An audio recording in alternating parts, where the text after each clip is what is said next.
사랑하는 성도 여러분, 안녕하십니까? 이호승 목사입니다. 오늘도 우리가 여호수아 말씀을 통해서 우리에게 기쁨과 승리를 주시는 하나님의 은혜를 함께 나누시는 우리 모든 성도님들 되시기를 바랍니다. 오늘 우리가 함께 묵상할 말씀은 여호수아서 20장 말씀입니다. 우리 함께 봉독하시겠습니다. 제 20장.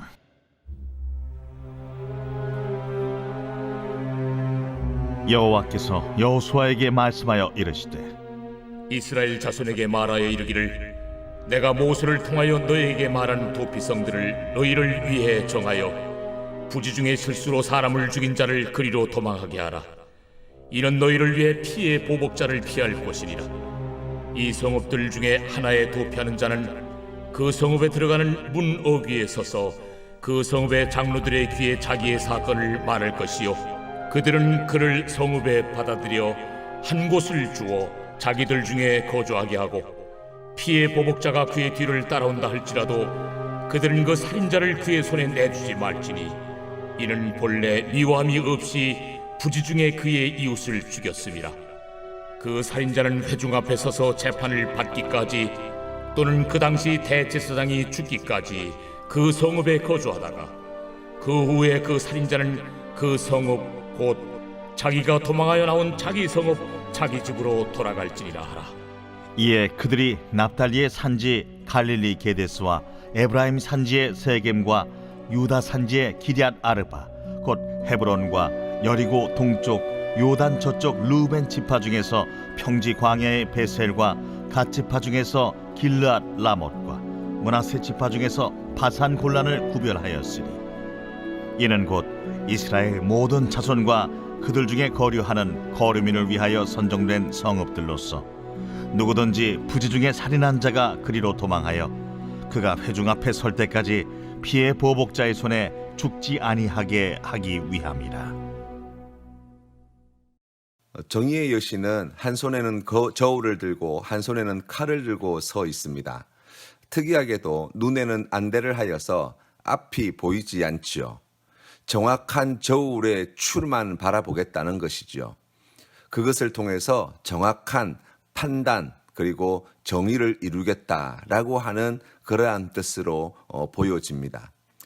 정의에는 크게 두 가지 정의가 있다고 할 수 있습니다. 하나는 응보적 정의인데요. 이것은 잘못된 일을 했을 때 그에 상응하는 고통을 부여하는 것으로 사회를 통제하고 사람의 행동을 변화시키는 방법입니다. 그래서 응보적 정의에서는 가해자가 누구인가, 어떤 죄를 범했는가, 어떻게 처벌할 것인가가 매우 중요하죠. 이 응보적 메시지는 잘못에 상응하는 처벌을 받아서 죄를 씻으라는 것입니다. 하지만 이 응보적 정의는 한계가 분명합니다.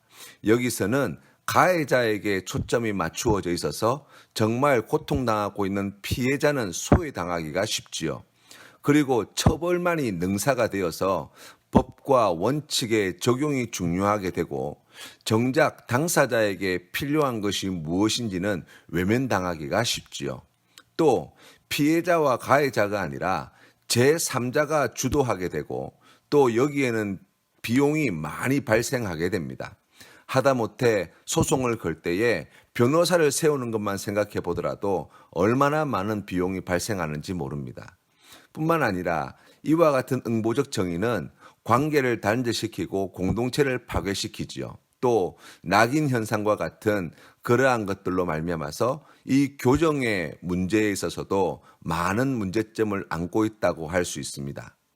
그리고 실제로 처벌이 가중이 되면 범죄율이 떨어지느냐라고 하면 그렇지도 않은 거예요. 가해자는 처벌을 받았는데 여전히 피해자는 고통을 당하는 일들이 허다하게 일어난다고 할 수 있습니다.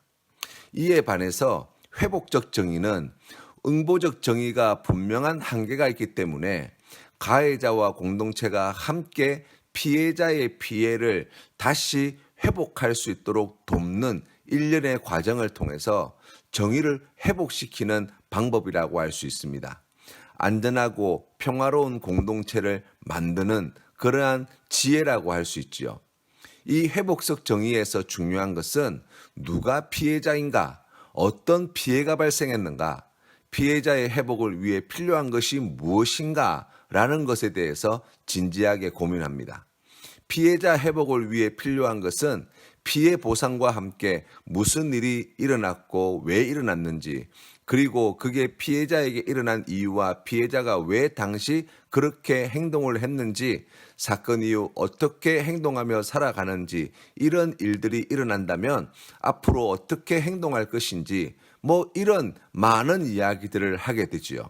그리고 그러한 이야기들을 충분히 듣게 되는 것입니다. 이를 통해 피해자는 자신의 고통에 공감을 받고 또 잃어버린 자아를 회복할 수 있는 길을 찾아가는 것이죠. 그래서 공동체 전체가 함께 정의가 회복되는 경험의 기회를 갖는 것입니다. 정의와 사랑은 반대되는 개념이 아닙니다. 사랑이 없는 정의는 또 다른 폭력이 언제나 될 수 있고, 정의가 없는 사랑은 죄에 대해서 너무나 무능력하고 무기력할 따름이기 때문이에요. 그래서 사랑과 정의는 동전의 양면과 같이 늘 함께 해야 합니다. 사랑을 이루기 위해서 정의가 필요하고, 정의를 세우기 위해서 사랑이 필요한 거예요. 오늘 말씀은 도피성에 대한 말씀인데, 3절 말씀에 보면 부지 중에 실수로 사람을 죽인 자를 그리로 도망하게 하라. 이는 너희를 위해 피해 보복자를 피할 곳이니라고 말씀하고 있습니다. 당시의 문화를 생각해 본다면 누군가가 내 가족, 내 친족을 죽이게 되면 그 가족들과 친족들이 그 죽인 자를 찾아가 피해 보복을 할 수 있는 권리가 있었습니다. 그래서 그러한 일들이 실제로 공동체 안에서 많이 일어나게 되었다고 할 수 있습니다.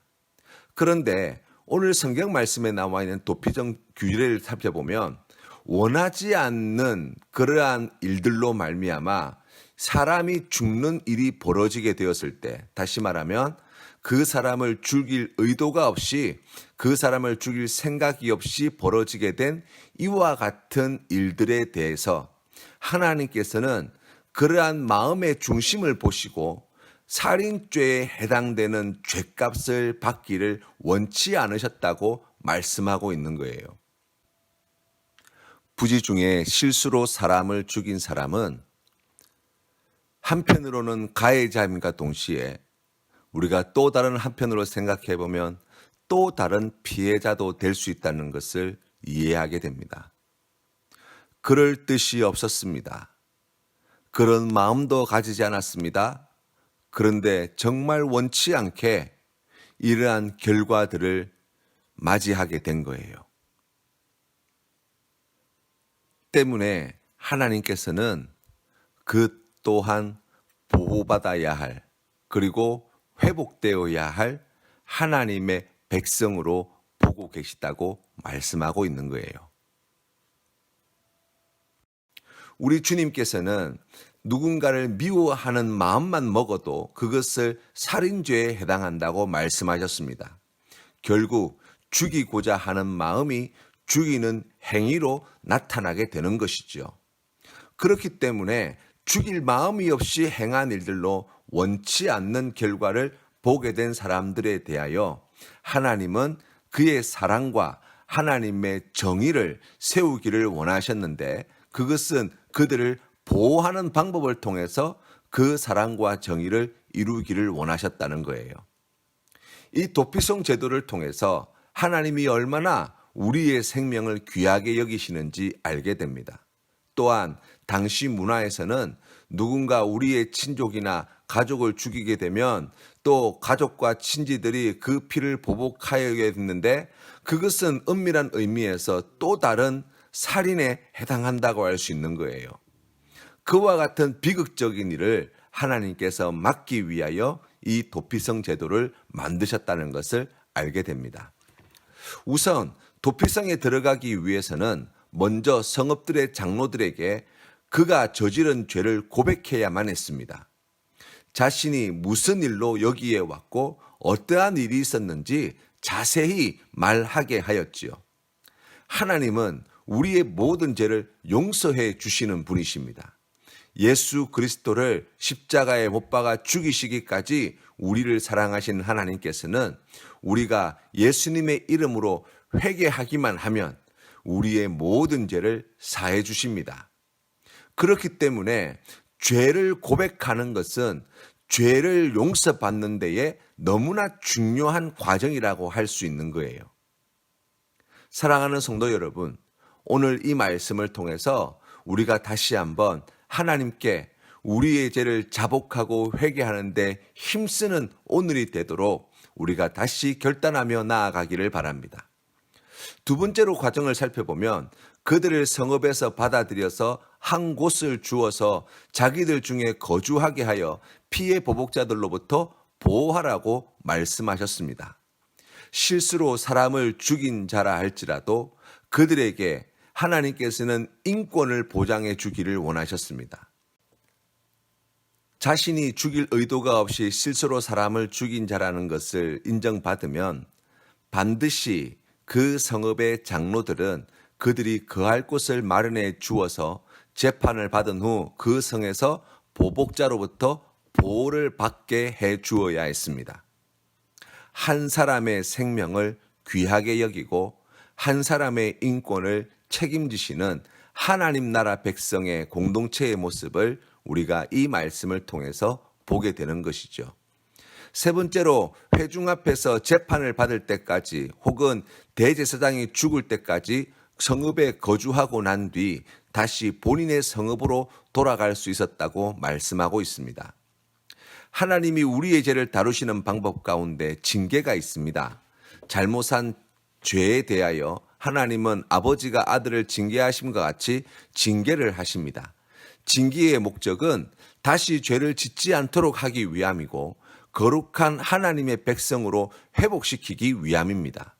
그래서 영원한 하나님의 나라를 차지할 하나님의 자녀의 권세를 누리게 하시기 위하여 하나님께서는 사랑하는 자녀들 아버지의 마음으로 징계하시는 거예요. 그것이 하나님의 마음입니다. 이 도피성 제도의 궁극적인 목적도 마찬가지예요. 이 도피성의 궁극적인 목적은 공동체의 회복에 있습니다.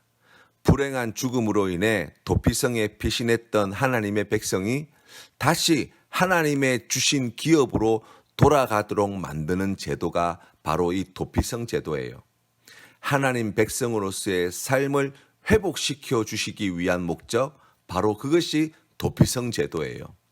그리고 그것을 위해서 하나님과 백성 사이에서 다리 놓는 사람인 이 대제사장의 죽음을 통해서라야만 비로소 하나님이 주신 기업으로 돌아갈 수 있도록 하였습니다. 우리가 이 사실을 통해서 함께 생각해 보게 되는 것은 무엇입니까? 바로 우리의 영원한 대제사장이신 예수 그리스도의 십자가의 대속의 은혜를 다시 묵상하게 되는 거예요. 예수 그리스도께서 십자가에 달려 우리의 죄 때문에 죽으심으로 말미암아 예수 그리스도를 믿는 우리가 하나님께서 우리에게 허락하신 영원하신 기업 아름다운 천국에 들어가게 되어진 것이지요. 잃어버렸던 그 모든 것들을 다시 회복하게 되었다고 성경은 말씀합니다. 끝으로 도피성은 전국의 6군데로 나누어 있었는데 요단 서편의 북부의 갈릴리 가데스, 그리고 중부의 세겜, 그리고 남부의 헤브론 성읍이 바로 도피성이었고, 또 요단 동편에서는 북부의 바산 골라니, 중부에는 길앗 라모시, 그리고 남부에는 베셀이라는 성읍이 도피성으로 정해졌습니다. 요단강을 중심으로 해서 북부와 중부와 남부에 이렇게 6개의 성읍을 흩어놓은 이유는 누구라도 어디서나 가까운 도피성으로 빨리 피할 수 있도록 하기 위한 하나님의 뜻이라고 할 수 있습니다. 하나님이 우리에게 베풀으시는 이 용서의 은혜, 그것은 특별한 자격이 있는 것이 아닙니다. 누구에게나 베풀으시는 은혜이지요. 나를 위해서 십자가에 달려 죽으신 예수 그리스도를 믿는 사람이라고 한다면 누구나 죄 사함과 죄 용서의 은혜를 구하는 마음으로 하나님 아버지 앞에 나아갈 때, 하나님을 찾을 때 하나님께서는 그것을 기뻐하시고 그들을 품으시고 그들을 보호하여 주시고 다시 회복시켜 주시겠다 약속해 주시는 거예요. 임마누엘이신 우리 하나님께서 오늘 우리에게 이러한 은혜를 베풀어 주시기 위하여 우리와 함께하고 계십니다. 하나님은 우리가 죄로 말미암아 죽음에 이르는 것을 결코 원치 않으십니다. 하나님은 죄인 한 사람 한 사람을 구원하시기 위해 그의 독생자도 아끼지 않으셨습니다. 그와 동시에 하나님은 결코 죄와 함께 하실 수도 없는 분이셨습니다.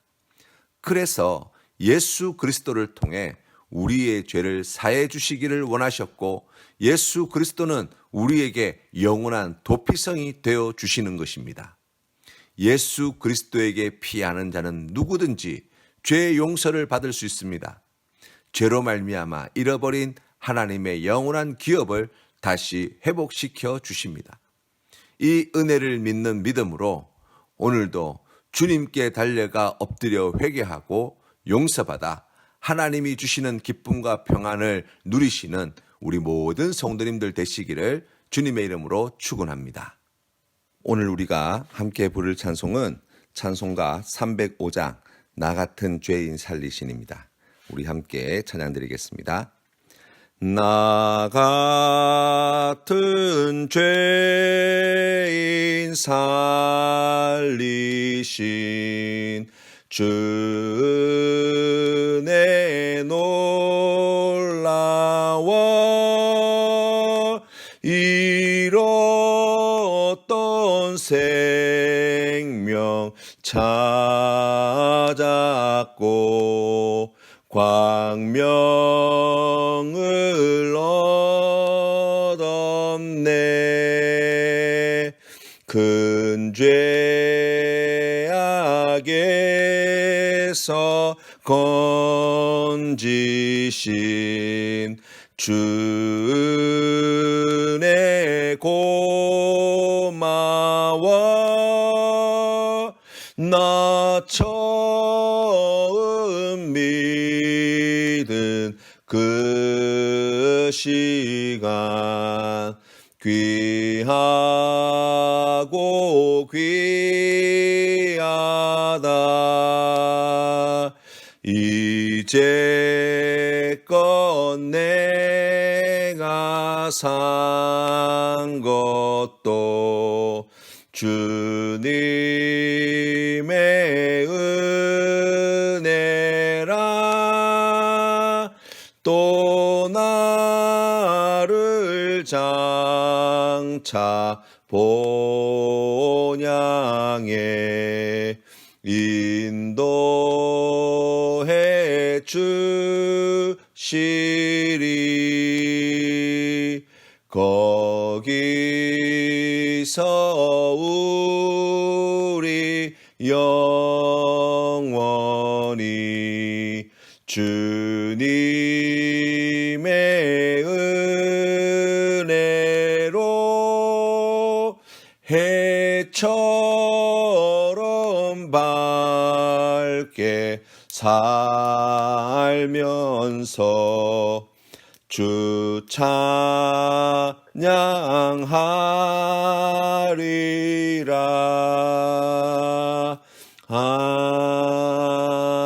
아멘. 함께 기도드리겠습니다. 사랑과 정의의 하나님 아버지, 하나님께서는 죄를 미워하십니다. 하나님께서는 죄를 추구하는 우리를 불쌍히 여기시고 사랑하여 주십니다. 우리를 구원하시기 위해서 하나님께서는 그의 독생자이신 예수 그리스도를 십자가에 죽이시기까지 우리를 사랑하셨고 하나님의 정의를 완성해 주셨습니다. 아버지 하나님, 우리가 그 은혜와 사랑을 입었사오니, 그 은혜와 사랑을 받은 하나님의 백성이 되었사오니, 오늘 이 하루를 살아갈 때에 죄를 미워하는 자가 되게 하여 주시고, 혹 주님 앞에 범죄한 것이 있다고 한다면 자복하고 회개하는 마음으로 우리의 영원한 도피성이 되신 예수 그리스도께 달려가는 우리 모든 성도님들 되게 하여 주시옵소서. 그리하여서 잃어버렸던 기쁨과 감격이 회복되는 이날이 되게 하시고 잃어버렸던 하나님의 자녀의 권세를 마음껏 누리며 살아가는 복된 날이 될 수 있도록 축복하여 주시옵소서. 우리에게 약속하신 영원한 기업을 하나님께서 준비해 주셨사오니 아버지 하나님, 죄 사함의 기쁨과 은혜를 힘입어 하나님의 백성으로 거듭난 사랑하는 믿음의 권속들에게 약속하신 그 영원하신 기업 허락하여 주시기를 간절히 바라옵고 원하오니 주여 불쌍히 여겨 주시옵소서. 아버지 하나님, 우리가 죄와 싸워 이길 힘이 없습니다. 늘 넘어지기 쉽고 무너지기 쉽고 실수하기 쉽고 유혹에 빠지기 쉬운 죄인임을 이 시간 고백하오니 우리를 긍휼히 여겨 주시사 우리의 힘이 되어 주시고 우리의 산성이 되어 주시고 우리의 요새가 되어 주시고 그 모든 죄악의 유혹에서 건져 주시어서 하나님의 뜻을 온전히 이루는 데에 귀하게 쓰임 받는 거룩한 주님의 백성 되게 하여 주시옵소서. 우리를 가르치시고 인도하시는 성령 하나님, 오늘도 우리와 함께 하여 주실 때에 거룩한 길로, 진리의 길로, 생명의 길로, 정의와 사랑의 길로 인도해 주시기를 간절히 바라옵고 예수님의 이름으로 기도드립니다. 아멘.